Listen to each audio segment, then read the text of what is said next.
itu masuk ke dalam TPS, tapi kalau tahun ini terpisah dari TPS, tahu kan ya? Iya, aku tahu, Bu. Tahu, oke, good. Jadi Mem Herlina tinggal langsung melanjutkan, kita mau bahas soal.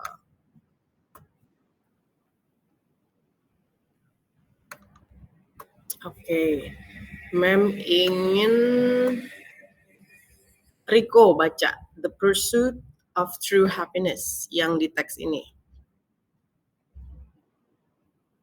Kelihatan nggak, Riko? Kelihatan, Mem. Kelihatan. Oke, silakan baca yuk. The pursuit of true happiness can lead people to lifestyle that will not only be satisfying, but will be better for the environment.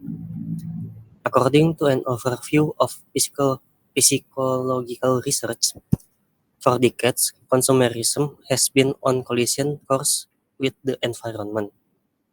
That is, consumer appetites drains the planet of natural resources and accelerate global warming. One view is that we need to change consumption in order to save the planet, said Miriam Tatzel. But what if we approach it from the other way around? What if what is good for the consumer meets what is good for the environment? Positive psychology, or the study of happiness, well-being, and quality of life, provide the answer to what really bring happiness to consumer. Tatzel said, several studies have determined that people's basic psychological needs include competence, autonomy, positive relationship, self-acceptance, and personal growth. Research has shown that rather than fulfilling this need, the pursuit of money and possession takes time away from more personally fulfilling activities and social relationships. Tatzel's research illustrates how many consumer traits have direct link to the environment for both good and bad. Materialism is not only bad for the environment, it is bad for consumers' well-being.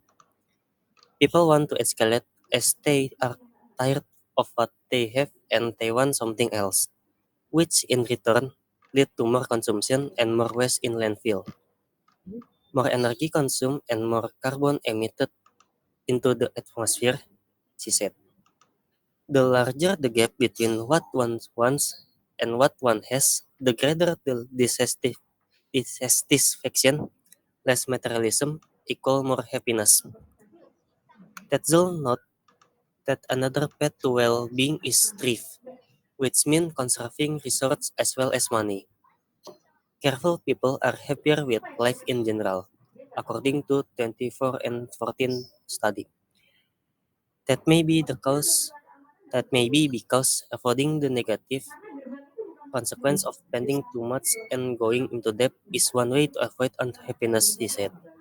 Correct. People enjoy doing things more than having things. Other study Other studies find that people realize more lasting happiness by changing their activities than by changing their material circumstance.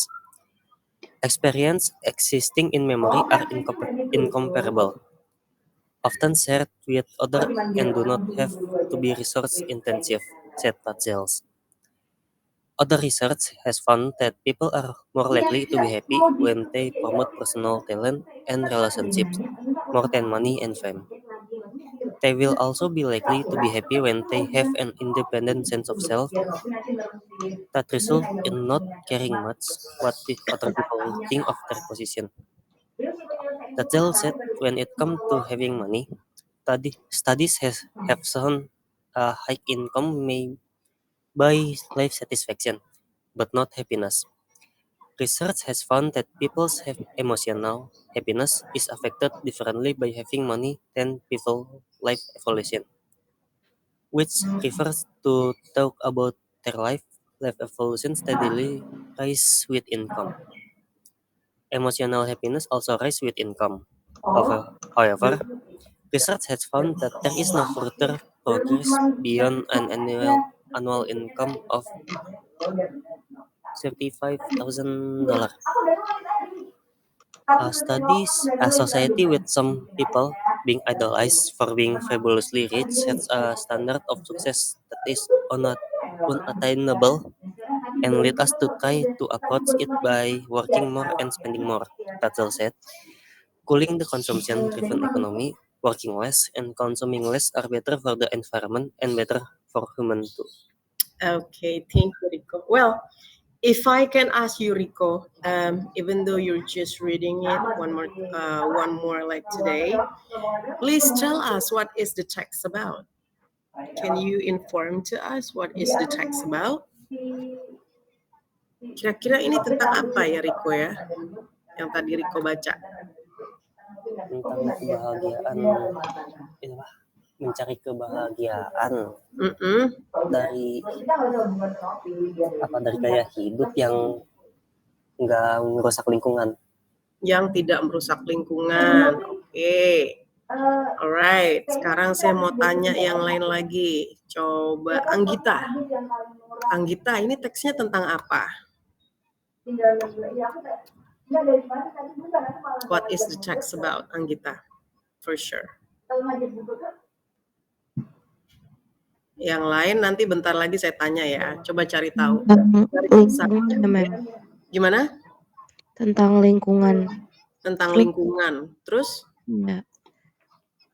Terus kayak ngasih tahu, terus berhubungan juga sama psikologi, terus ngasih tahu tentang lingkungan yang baik sama kayak lingkungan yang buruk gitu. Bagaimana seharusnya ya, lingkungan yang baik dan lingkungan yang buruk. Terus apa lagi? Terus dia juga bawa ke mengaitkan dengan hal-hal psikologi gitu, Mem. Oke, thank you. Alright, thank you. Fidelis, ini tentang apa teksnya, Fidelis? Saya mirip-mirip kayak Anggita, Mem. Jadi kayak utamanya di psikologinya. Bagaimana maksudnya? Jadi hal yang berpengaruh psikologi kan dari lingkungan, terus gaya hidup dan semacamnya. Oke, berdasarkan gaya hidup ya. Kebahagiaan pun ternyata tergantung gaya hidup kita. Tadi ada di dalam poin-poin di dalam teksnya. Kalau Theo, ini tentang apa Theo teksnya?